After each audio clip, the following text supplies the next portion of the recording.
Good morning, YouTube. Look of Love here. We've had quite a bit of rain here in Houston this past week and a lot of moisture. Um,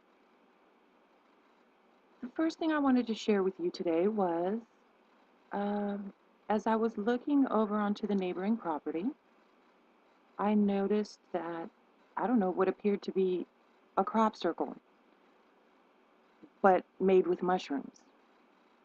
And we always get a lot of mushrooms after it rains.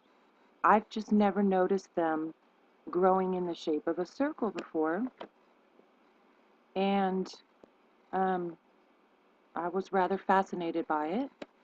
And of course, I was trying to take pictures, but I really was not happy with the pictures I was getting from my side of the fence.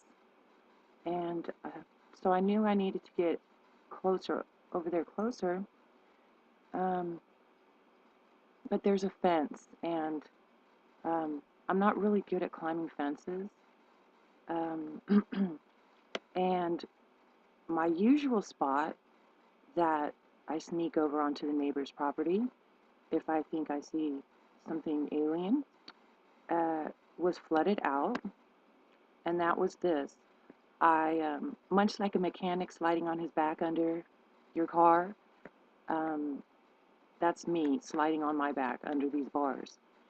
Um, but as you can see, it was flooded out in this case, and so I was left with no other choice but to hop the fence. Now, this was early in the morning, just before sunrise. I don't think the sun had, maybe the sun had started to rise.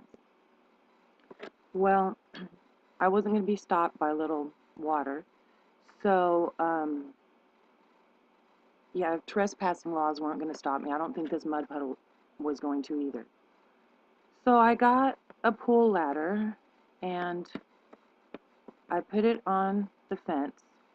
And in the end, that's how I ended up getting over the fence. So, once I got over the fence, God, don't you just wish I was your neighbor? I'm like my own worst nightmare. Well, if they would stop harboring aliens over there, then, all this wouldn't be necessary. But let's take a look at some of the footage I got from early in the morning over on that property.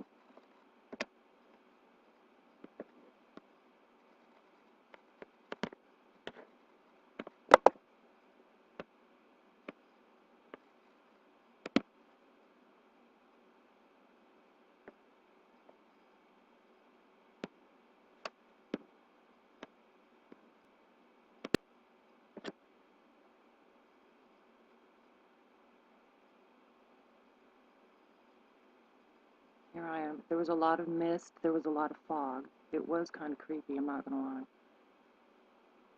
As long as there wasn't dogs, I was happy. I mean, is that normal? Do mushrooms grow like that?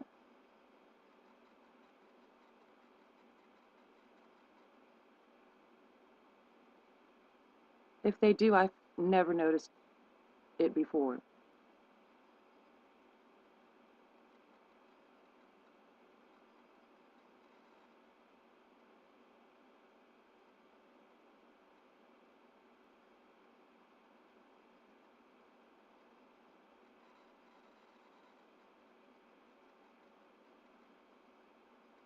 So that is my alien crop circle story. And um, you know, if I had to be arrested and go to jail for this, and the other inmates were asking me what I was in for, I would have to tell them that I was caught with shrooms. Um, anyways, moving on to the next thing today is um,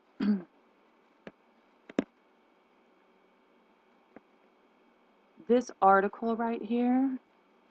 I found it, I guess, on Wired. Dot .co.uk, and it's asking, is space law, is asteroid mining legal? Can a private company claim ownership of an asteroid based on sending a probe out to it? Can it at least get exclusive mining rights? Would it own the gold, the platinum, or other materials mined from the asteroid? Last week, a private company, Planetary Resources, announced an ambitious plan to prospect for and eventually mine near-Earth asteroids. Backed in part by Google execs Larry Page and Eric Schmidt, oh, there's a freaking surprise. This venture has stirred the pot once again on the question of outer space property rights. What did I just do? Okay, so I'm not going to continue to read the whole article because it's quite lengthy and it goes into the Outer Space Treaty and, you know, the legalities of land allocation and, you know, resource ownership and uses and, you know, a bunch of legal stuff. But I will just go to the end of the article where it says, but what if a mining company captured an asteroid, changing its orbit to bring it closer to Earth, and thus make return of extracted materials easier? Would the entire asteroid belong to the mining company because the asteroid as a whole was extracted from its natural orbit, becoming more like a single rock or an artificial satellite than a moon or a planet? This question is too far in the future to answer, but the day that question arrives, we can all pop the champagne corks to celebrate. Mankind will have become a truly spacefaring species. Well, pop your freaking champagne corks and start celebrating because yippee-ki-yay, here's NASA, we're capturing an asteroid because moon trips are just too costly. Is there a link for this? Let's go over and see what this is.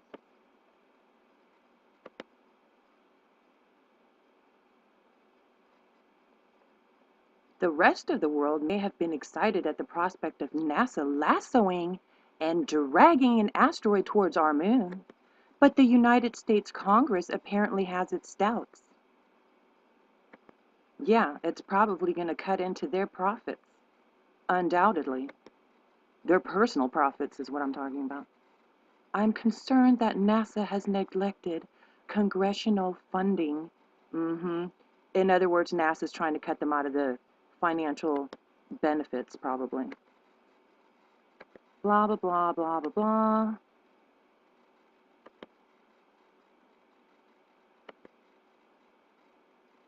Anyways, as you can see, it's not, I mean, this is a reality. This plan is in effect. Now, whether it was thrown out the window with the so-called government shutdown, I don't know. I doubt as many private backers and investors as they have on this project. They don't even need Congress. They cut Congress out and went to the private sector. That's why Congress is pitching a freaking fit, because this is so much money out of their personal pockets, it's not even funny.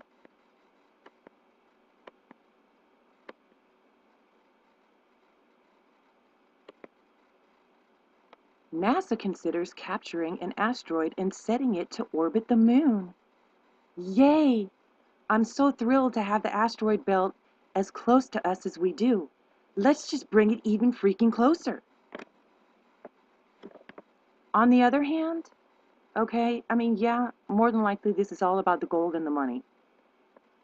But it also could be to try to maybe bulk up some of the defense barriers around the Earth to protect from whatever heat or radiation our little comet friend Ison may be bringing through. And seriously, it could be a shield that we're trying to bring in. I don't know. Which brings me to my next picture and my next point.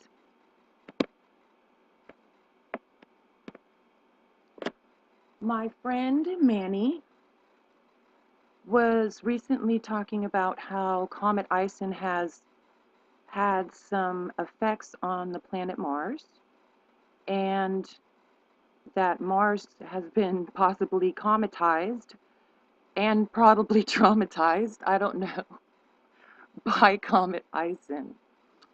Um, so, planet Mars. Hmm. Okay, well, the first thing I find interesting about Mars is that why does this look like the continent Africa? And this looks like Asia with the, this is India, Australia down below, and this to me looks like the North American continent. Um, Now, what is my point?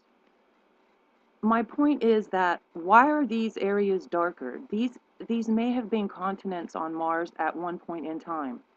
Um, they're darker than, the light red that we see.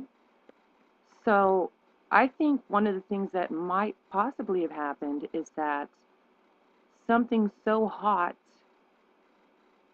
or so much radiation at one point came so close to Mars that it literally charred and fried everything that wasn't underwater. The water probably evaporated instantaneously almost, but the exposed land surfaces, they were charred. And the sand underneath the oceans wasn't as charred, but the oceans were evaporated. Okay, that's my theory. Have I gone and done my research on Mars? No, I have not. Because if that is indeed what happened, the history books are not going to tell us that. So why am I going to go research a bunch of lies? Okay, so next is that, oh, yeah, I wasn't going to leave Mars without finding my own face on Mars. Now, the face I found kind of looks like this one. Here's my face I found. Where'd it go? Oh, I must have deleted it, but it was right here.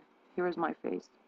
This was the eye, and the other eye, and the nose and the mouth, and kind of like had a bone ridge around the eye or something.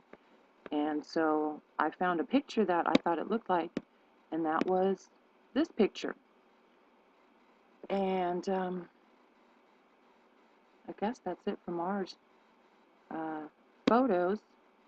Um, but I'm not done with Mars yet. Moving on to comets. Um, these are some symbols of comets, universal symbols, I guess. And I don't know, I just enjoyed this. I thought it was neat. And I'm kind of a nerd like that. Um, these are interesting to me because they look like sundogs, and you get a large enough one and you could be looking at one. Here's the one I was talking about at one point in one of my videos where an X is the symbol of a comet incoming. This is head-on. This is a head-on view.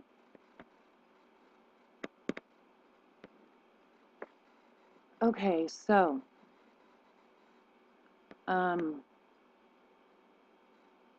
here's my thing. Why are these comets, besides being in the shape of a V, two different colors? Now, they're going to sit here and tell me that it's white and blue, but do I really have to believe that? I mean, it could be some other colors, like this, for example. Now, yes, I photoshopped these photos. I photoshopped the hell out of them, just so you know. I played with the colors and the contrast and everything else. Because you know what? That's what they do. And in order to counteract what they do, I have to. There's not even a choice. They start messing with the settings, I gotta mess them back to like how they were originally supposed to be. So, okay. Um, okay, well, I'm out of time, and so I'm gonna have to make a part 2. Love you, YouTube. Look of Love, signing off.